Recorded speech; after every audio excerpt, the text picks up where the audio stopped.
Hi hello నమస్తే welcome to Panchatantra TV. నేను మీ Kavya. Team India మాజీ కెప్టెన్ మహేంద్ర సింగ్ ధోని కారణంగానే తన కెరియర్ నాశనమైందని మాజీ ఆల్రౌండర్ ఇర్ఫాన్ పఠాన్ తెలిపాడు. మెరుగైన ప్రదర్శన చేసినా జట్టు నుండి తప్పించాడని ఆరోపించాడు. జట్టులో ప్రధాన పేస్ ఆల్రౌండర్గా వెలుగొందిన ఇర్ఫాన్ పఠాన్ 2009లో ఉన్నట్టుండి జట్టుకు దూరమయ్యాడు.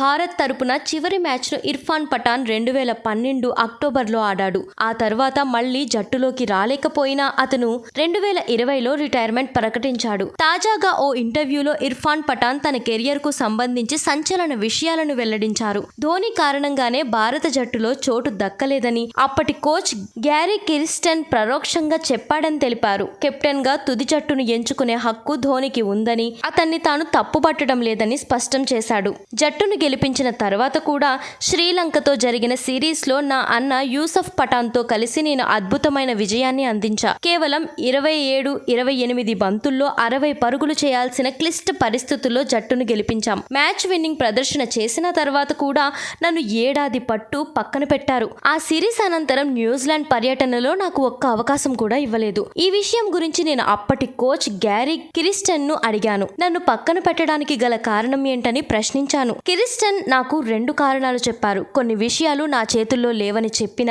ఆయన తుది జట్టు ఎంపిక, తుది నిర్ణయం కెప్టెన్దే అని వెల్లడించారు. అప్పుడు ధోని కెప్టెన్ గా ఉన్నాడు. ఒకే ఆల్రౌండర్ ను ఆడించడంతో రెండో కారణంగా 7వ స్థానంలో జట్టుకు ఒక బ్యాటింగ్ ఆల్రౌండర్ కావాలని జట్టు భావిస్తుందని తెలిపాడు. నా సోదరుడు యూసఫ్ పఠాన్ బ్యాటింగ్ ఆల్రౌండర్, నేను బౌలింగ్ ఆల్రౌండర్. జట్టులో ఒకరికే స్థానం ఉందని వారు భావించారు. తుది జట్టు ఎంపికలో కెప్టెన్దే తుది నిర్ణయం.